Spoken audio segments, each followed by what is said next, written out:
Hola, ¿cómo están? Espero que se encuentren todos bien.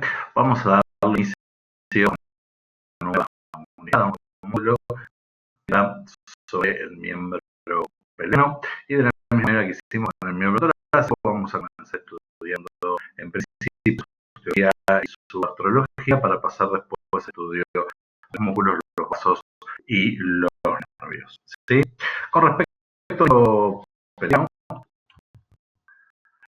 regiones que lo componen incluyen la cintura pelviana, que está formada por un hueso coxal que articula con la columna vertebral, que se está a nivel del sacro, por lo tanto en este caso se trata de una cintura completa, porque la unión del esqueleto axial se da a través de la articulación, que es la articulación sacroilíaca, a diferencia de lo que vimos en el miembro torácico, donde la unión se establecía a través de músculos de la sinsarcoides escalotorácica.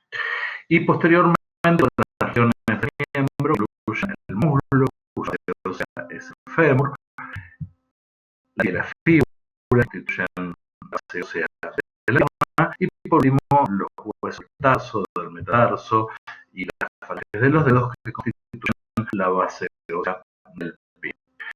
De la manera que hicimos el miembro torácico, cada vez que estudié biología de alguna de estas regiones, vamos a estudiar la relación de articulación que tiene inmediatamente por distal, porque los músculos de cada región actúan al menos sobre la articulación que tienen ubicada más distalmente, que para el caso de la grupa, que es la región de la cual es base ósea el hueso coxal, la articulación sobre la que van a actuar principalmente sus músculos es la articulación coxofemoral o vulgarmente articulación de la cadera. Cuando estudiemos el muslo, sus músculos van a actuar esencialmente sobre la articulación que tienen hacia distal, que es la articulación femorotibio-rotuliana o vulgarmente la rodilla.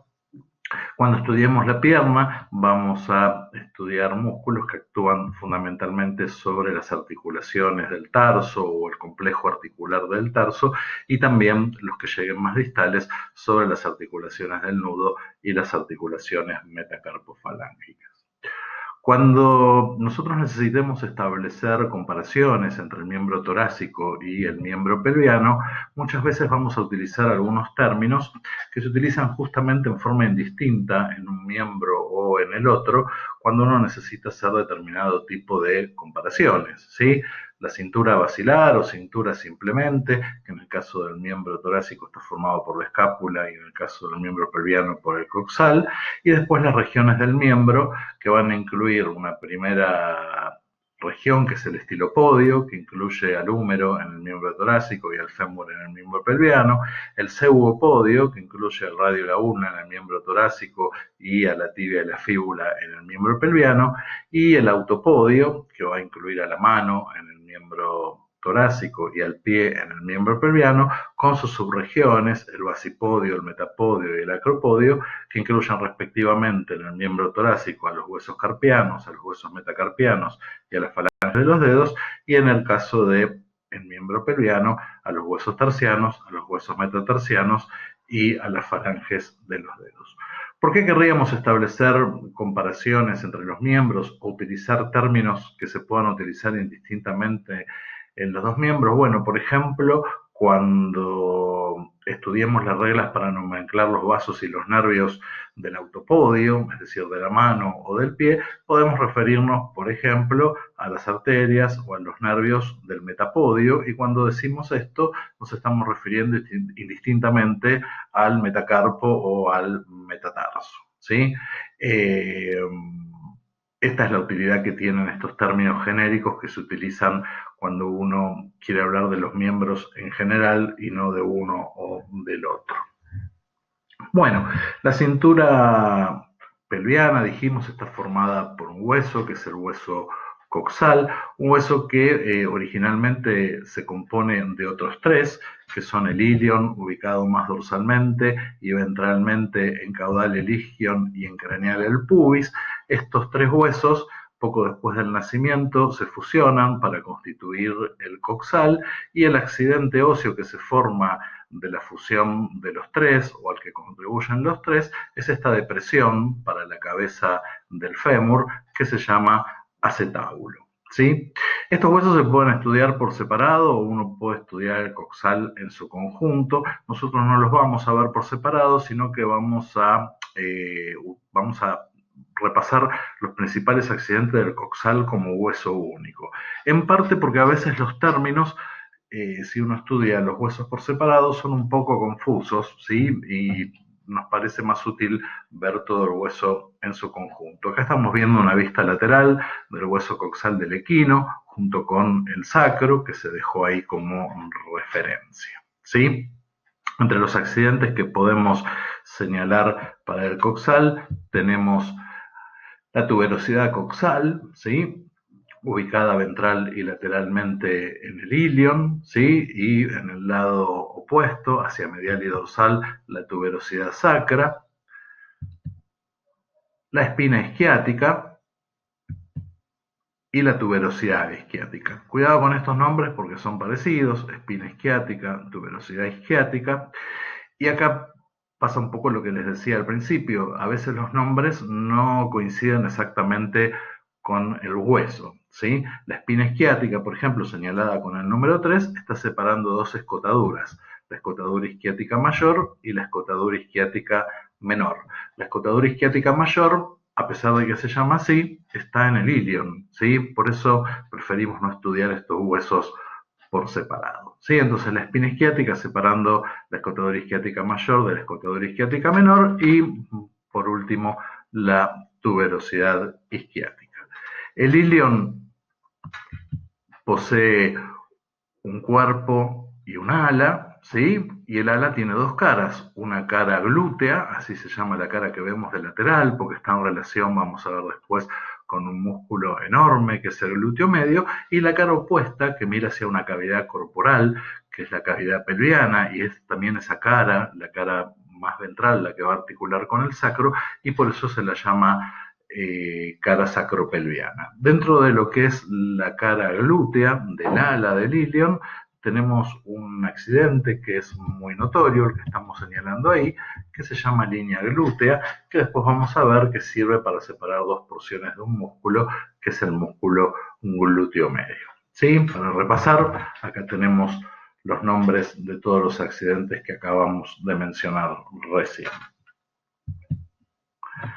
Sí, siendo un poquito más específicos, si miramos el ala del ilion por su cara sacropelviana, la que les había mencionado antes, la que mira hacia ventral, tenemos en la cara sacropelviana una superficie que se llama superficie auricular, que es la que va a formar la articulación con las alas del sacro a través de una unión que recibe el nombre de articulación sacroiliaca, y todo el borde craneal del ala del ilion que recibe el nombre de cresta ilíaca. Si recuerdan, ese es uno de los orígenes del erector espinal, ¿sí? Ahí tenemos la cresta ilíaca y ahí tenemos la superficie auricular, ¿sí?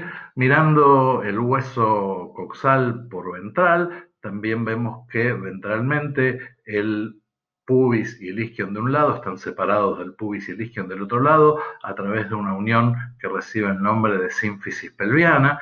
Este nombre es el nombre de la articulación y no corresponde, vamos a ver después, con su clasificación, ya que la articulación, a pesar de llamarse sínfisis pelviana, y repito, ese es su nombre, no su clasificación, es una sincondrosis. Pero bueno, eso lo dejamos para cuando estudiemos más adelante las articulaciones. Acá estamos viendo el acetábulo, y el acetábulo consta de una porción articular que tiene forma de media luna, que se llama cara semilunar o área lunata del acetábulo, una escotadura acetabular y en el fondo un área rugosa no articular que es la fosa acetabular, ¿sí?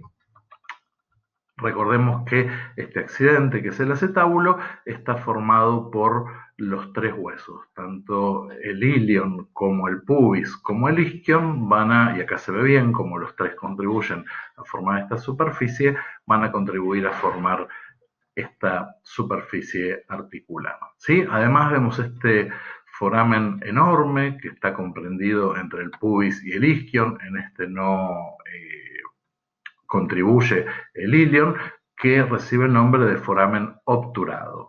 Cuidado porque a veces los libros, por una cuestión de traducción, dicen foramen obturador y eso está mal, ¿sí? Obturador es un músculo que está obturando justamente ese foramen, o una membrana que está obturando ese foramen. Pero el foramen es un foramen que va a estar cerrado por esas estructuras, por eso se llama foramen obturado, que quiere decir foramen cerrado, o foramen tapado, si uno quiere, ¿sí? Repetimos la parte del acetábulo porque son importantes: la superficie semilunar o área lunata, la escotadura del acetábulo y en el fondo el área rugosa no articular, que es la fosa acetabular. Acá estamos mirando el coxal por ventral y por craneal también, para señalar algunas estructuras que son importantes. Por ejemplo, toda esta línea, ¿sí?, que se extiende desde el ala del ilion hasta el borde craneal del pubis, que recibe el nombre de línea arqueada, también llamada línea arcuata o línea iliopectínea, ¿sí? En el camino de la línea arcuata encontramos una prominencia, esta que estamos marcando acá,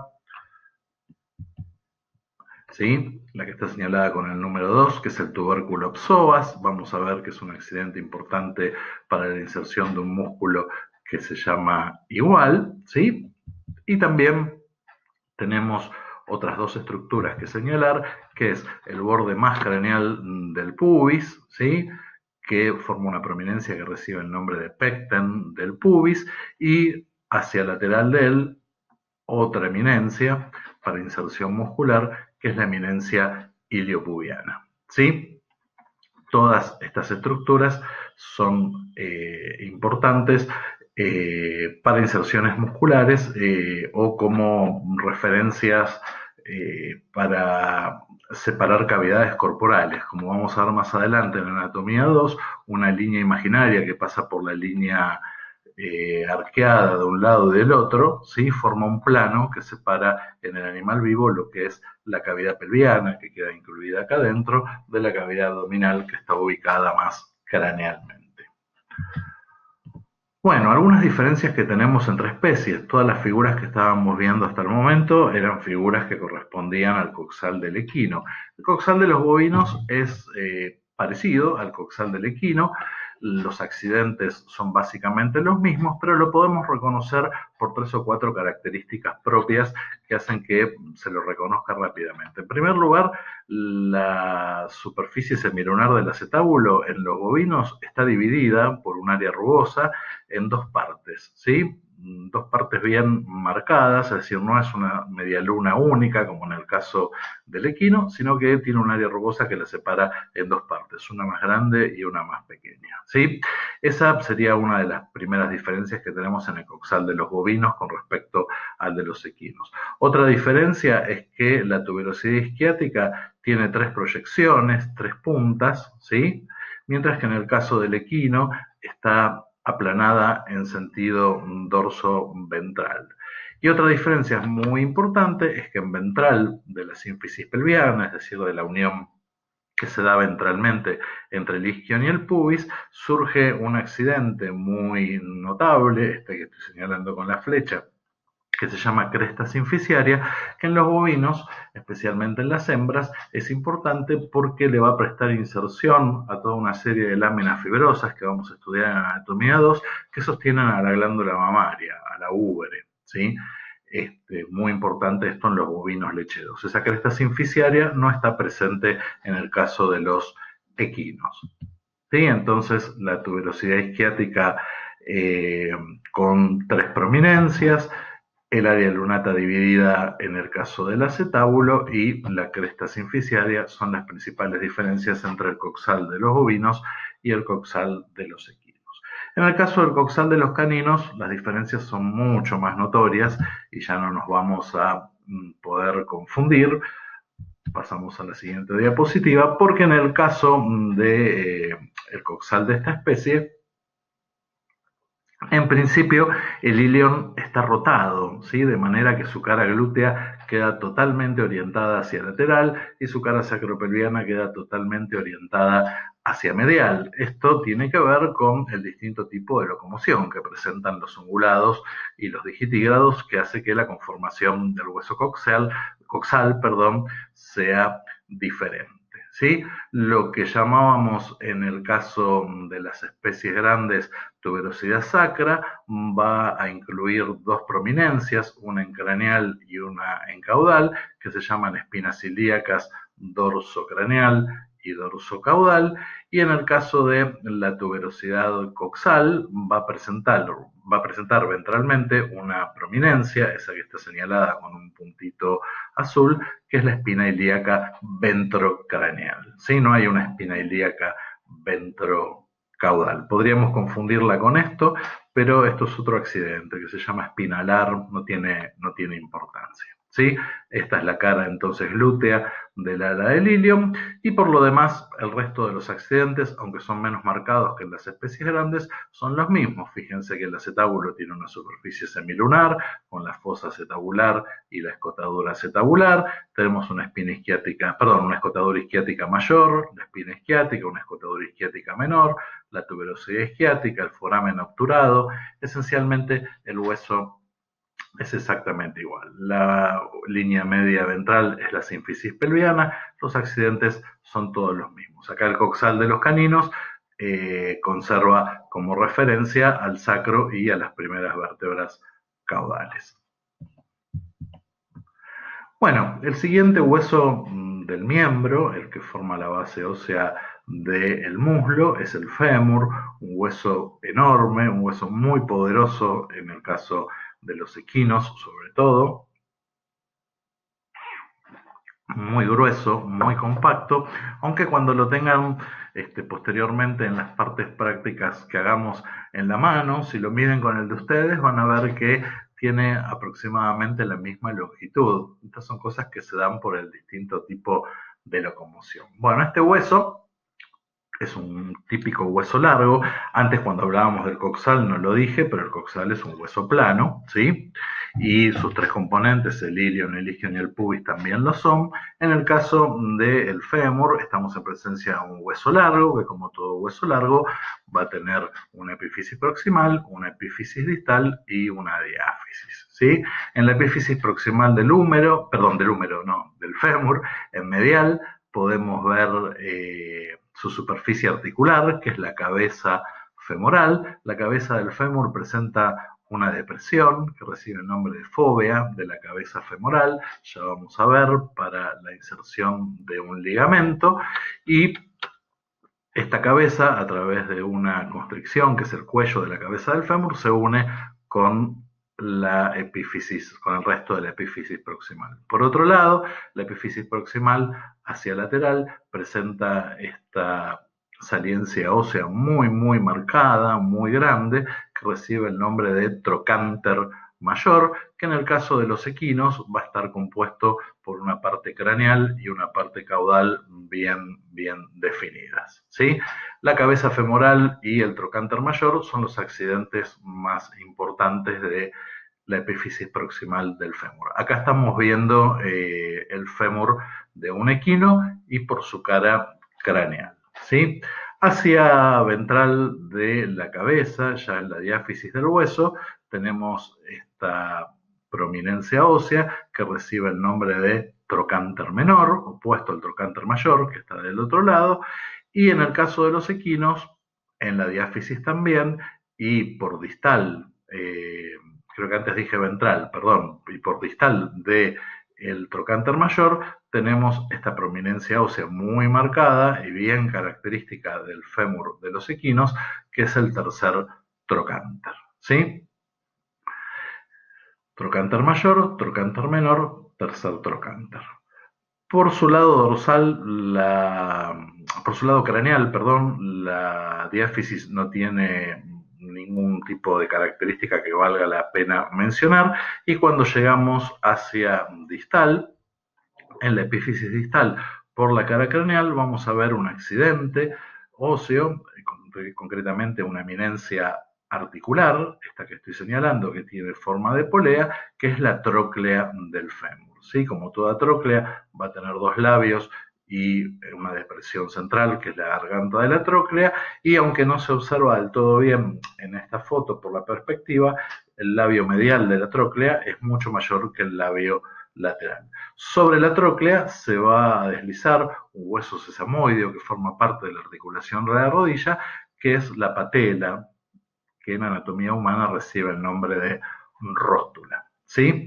Más caudalmente, hacia un lado y hacia el otro, pero se ve mucho mejor por una vista caudal, tenemos los cóndilos del fémur, que ahora los vamos a ver cuando miremos el hueso en otra, desde una vista caudal, ¿sí? Entonces, cabeza con su fobia de la cabeza, el trocánter mayor, el trocánter menor, el tercer trocánter y la tróclea con su labio medial más grande y su labio lateral más reducido.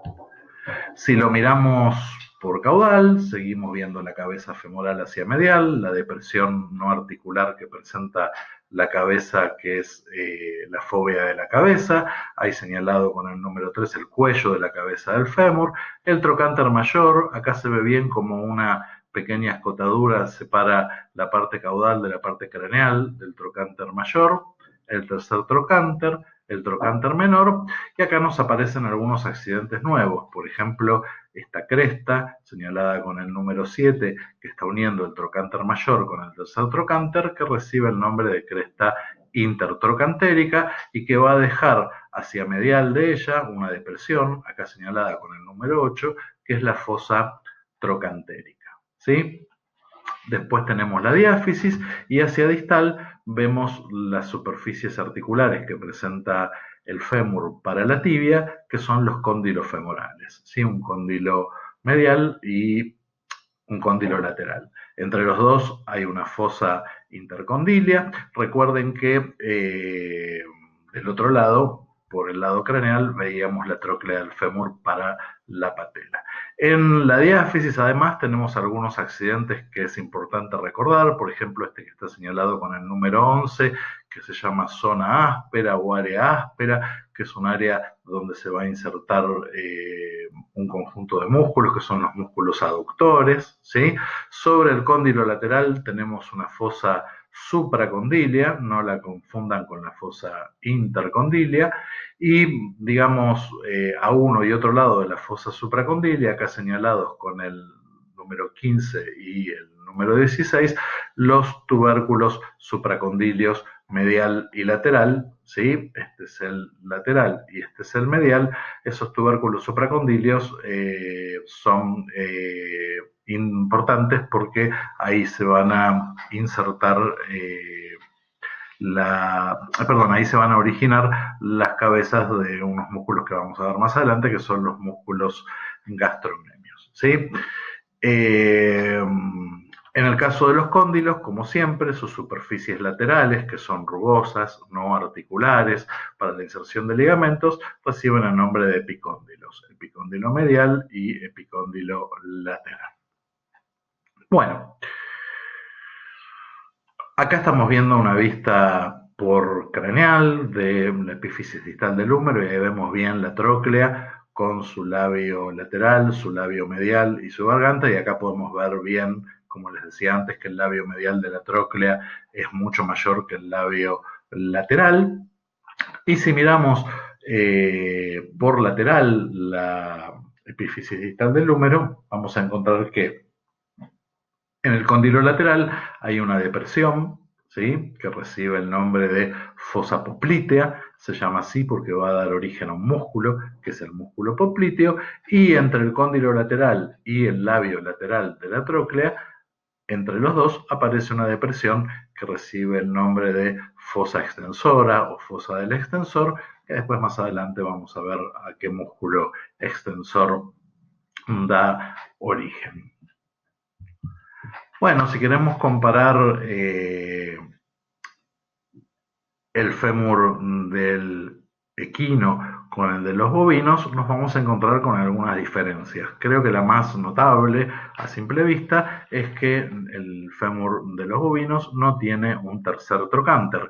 Y la razón de eso, vamos a ver después, es que el músculo que se inserta en el tercer trocánter, en el caso de los equinos, no existe en los bovinos porque se ha fusionado con otros músculos y por lo tanto ya no necesita una superficie, una eminencia ósea donde insertarse y desaparece. Por lo demás, tenemos la cabeza femoral con su fóvea de la cabeza, tenemos el trocánter mayor que ya no va a estar dividido en una parte craneal y una parte caudal como ocurre en el equino, tenemos el tercer trocánter, como acá, perdón, tenemos el trocánter menor, como acá falta el tercer trocánter, la cresta intertrocantérica ya no va a ir del trocánter mayor al tercero como ocurría en el equino, sino que va a descender oblicuamente desde el trocánter mayor al trocánter menor y hacia medial de esta cresta trocantérica sigue existiendo la fosa, hacia medial de esta cresta intertrocantérica sigue existiendo la fosa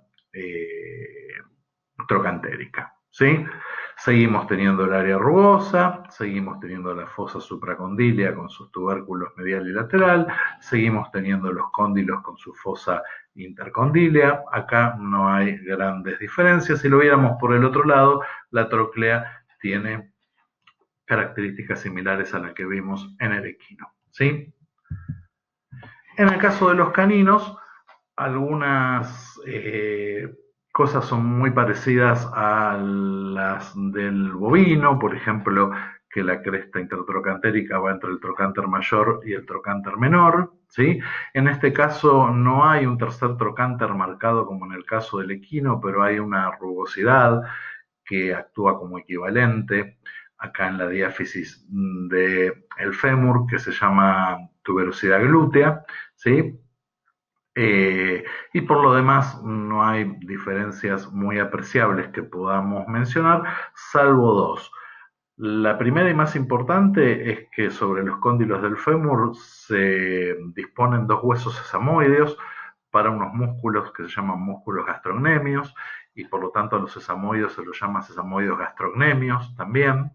Estos sesamoides que no están presentes en las especies grandes tienen que ser recordados en el caso de los caninos, porque si no, en una placa radiográfica los podríamos confundir con una fractura, ¿sí?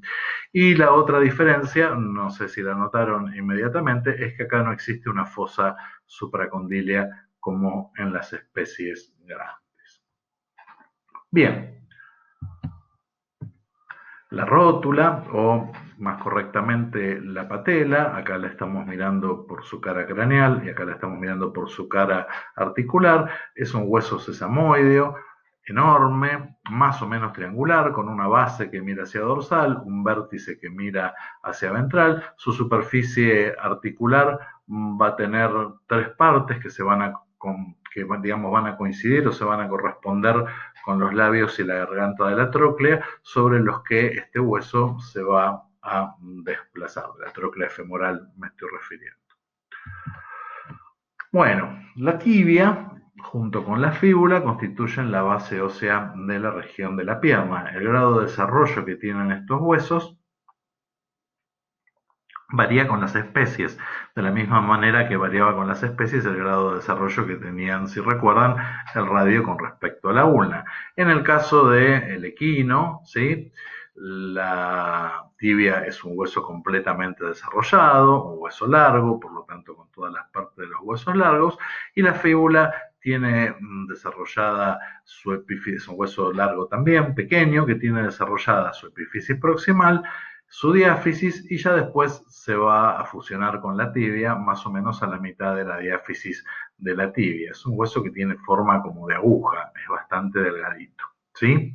En el caso de los bovinos, de la fíbula, lo único que queda es una pequeña prominencia que equivale a su epífisis proximal y es lo único que se ha conservado, mientras que en el cerdo y en el perro es un hueso, la fíbula, completamente desarrollado, que está unido a la tibia no solamente por proximal, sino también por distal, ¿sí? El espacio que queda entre los dos recibe el nombre de espacio interóseo de la pierna, ¿sí?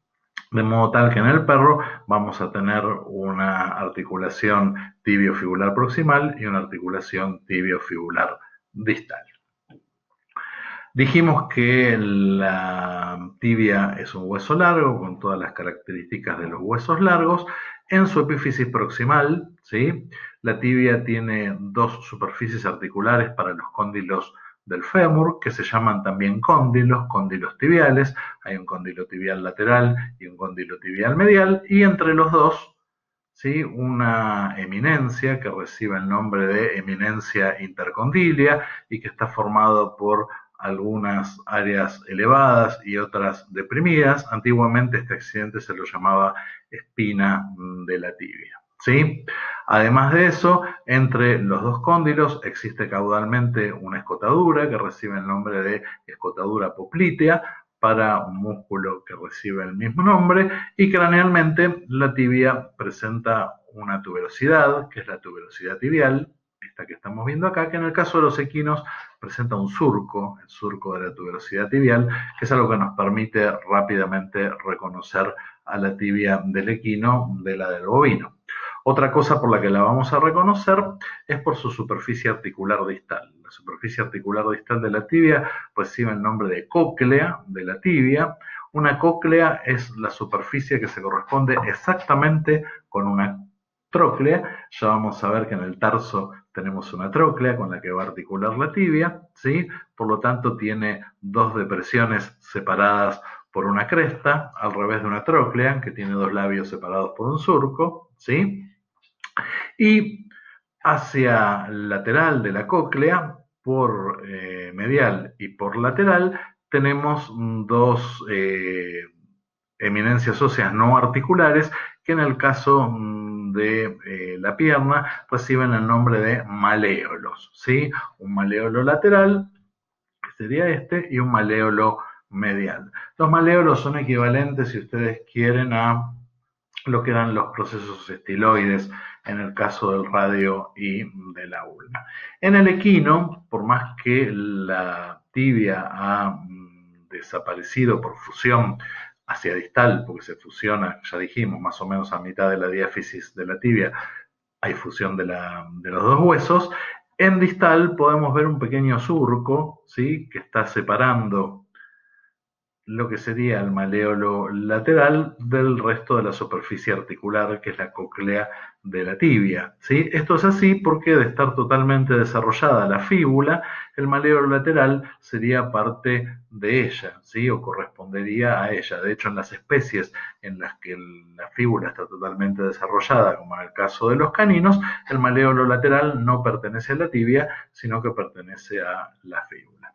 En el caso de los bovinos, ya dijimos que lo único que queda de este hueso de la fíbula es una pequeña prominencia proximal que corresponde a su superficie proximal, pero en distal tenemos un hueso maleolar que está totalmente separado de la cóclea de la tibia. Ese hueso está unido a la tibia mediante una articulación, y es normal que cuando uno mira una tibia de bovino falte, ¿sí?, porque el ligamento que los mantiene unidos se pudre, ¿sí?, y se desprende este huesito maleolar, con lo cual esa parte puede faltar, ¿sí?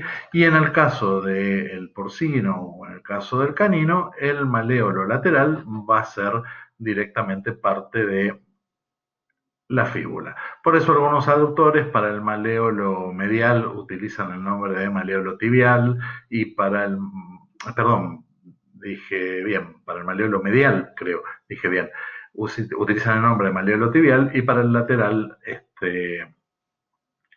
el de fibular, ¿sí? Como decíamos, proceso estiloide radial y proceso estiloide ulnar, ¿recuerdan? Pero, bueno, en la única especie en la cual el maléolo es parte de la fíbula como tal, es en el caso de los caninos y también de los porcinos. Bueno, todo lo que acabo de escribir lo tenemos resumido acá, ¿sí?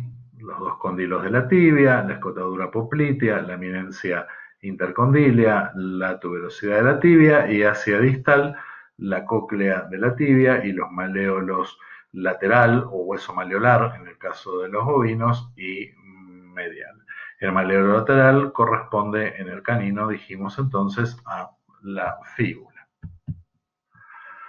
Bueno, y con respecto al pie, recuerden que en el pie vamos a reemplazar los términos craneal y caudal por dorsal y plantar, ya no palmar como usábamos en el miembro torácico. Bueno, los huesos de la primera parte del pie, que corresponde al tarso, están dispuestos en forma algo similar a lo que ocurría con el carpo, en filas, pero en este caso vamos a tener tres filas, una fila proximal, una fila central y una fila distal. ¿Sí? La fila proximal está formada por dos huesos, el más medial recibe el nombre de astrágalo, ¿sí? O talus, ¿sí?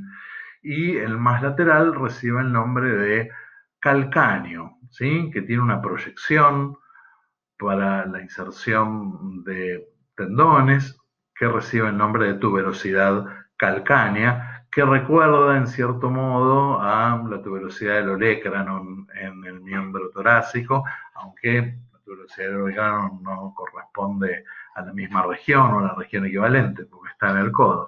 El astrágalo tiene una tróclea característica con dos labios y una garganta que va a articular con la cóclea de la tibia, ¿sí? Después tenemos un hueso central del tarso y después tenemos una fila distal, ¿sí? Que originalmente está formada por cuatro huesos, los tercianos primero, segundo, tercero y cuarto, siempre contados de medial hacia lateral, saben por convención, exactamente igual que en el tarso. Bueno, en el caso del perro y en el caso de los porcinos, todos los huesos del tarso se conservan en forma independiente. ¿Sí? Tenemos el astrágalo, el calcáneo, el central y el primero, el segundo, el tercero y el cuarto. Con las restantes especies, en general el número de huesos es menor, puede ser por desaparición de algunos o puede ser por fusión de algunos. ¿Sí? Por ejemplo, veamos qué pasa en el equino. En la fila proximal tenemos el astrágalo y el calcáneo, tenemos el hueso central del tarso, pero se han fusionado el primero con el segundo tarsiano, constituyendo un hueso único, así que a este se lo llama primero y segundo tarsianos funcionados, tercero y cuarto, ¿sí? De modo tal que tienen un hueso menos que, por ejemplo, el canino. Y en el caso del bovino, que es donde ocurre la máxima o el máximo grado de fusión, el hueso tarsiano primero de la fila distal va a permanecer independiente, pero se van a fusionar el segundo con el tercero y además va a haber una fusión del cuarto con el central, ¿sí? Lo cual reduce el número de huesos a uno menos todavía que en el caso del equino. Acá lo tenemos en forma esquemática, esto es lo que pasa en el perro y el cerdo, astrágalo, talus, ¿sí? Por eso dice TA, calcáneo, central, primero, segundo, tercero y cuarto, esto es lo que pasa en los bovinos, fusión de segundo con tercero y cuarto con central, y esto es lo que pasa en el caso de los equinos, primero y segundo fusionados. Así que del número original, que sería 1, 2, 3, 4, 5, 6 y 7, que tienen el canino y el porcino, pasamos a tener 6 en el caso del equino, 1, 2, 3, 4, 5, 6, y en el caso de los bovinos, ¡epa! Me fui. Perdón. Vuelvo para atrás. Y en el caso de los bovinos, astrágalo y calcáneo separados, y después serían 1, 2, 3, 4 y 5, ¿sí? Porque hay fusión del segundo con el tercero y del cuarto con el central. De ahí hacia distal, básicamente no hay diferencias apreciables con respecto a lo que vimos en el miembro torácico. En general, los huesos metatarsianos tienden a ser más cilíndricos que sus correspondientes metacarpianos, pero en el caso del caballo vamos a tener un tercer metatarsiano y los metatarsianos rudimentarios, que son el segundo y el cuarto, exactamente igual que en el miembro torácico. En el caso de los bovinos, el gran metatarsiano va a estar constituido por la fusión de tercero y cuarto, ¿sí? Y solamente tenemos un metatarsiano rudimentario, que en el caso del miembro torácico era el quinto, acá es el segundo, por lo tanto es medial, y recuerden que ya a estos huesos se los considera los metatarsianos rudimentarios, lo mismo que a los metacarpianos rudimentarios en el caso del bovino, como huesos sesamoideos, metacarpiano y metatarsiano, y en el caso del perro, el primer metatarsiano es rudimentario, porque normalmente, salvo en algunas razas, ese dedo no está desarrollado, y si están desarrollados del segundo al quinto. ¿Sí? Siempre dijimos, astrágalo va a tener una tróclea para articular con la cóclea de la tibia, y en el caso de los bovinos, el astrágalo va a tener dos trócleas, una para articular con la tibia y una segunda tróclea que le permite articular con el hueso central de el tarso, por lo cual es un hueso que, estando aislado, el astrágalo del bovino es fácilmente reconocible, ¿sí? Por sus dos trócleas. Ese es el hueso que se utiliza para jugar a la taba, ¿sí? Bien, como les decía, hacia distal la constitución ósea, cualquiera sea la especie, es exactamente la misma en cuanto a los huesos metacarpianos, metatarsianos, a la falange de los dedos y a los correspondientes huesos sesamoideos. Bien, vamos a dejar entonces por ahora esta clase acá con osteología terminada, y la próxima ya nos vamos a referir a las articulaciones del miembro pelviano. Me despido, espero que estén bien, cuídense y estudien.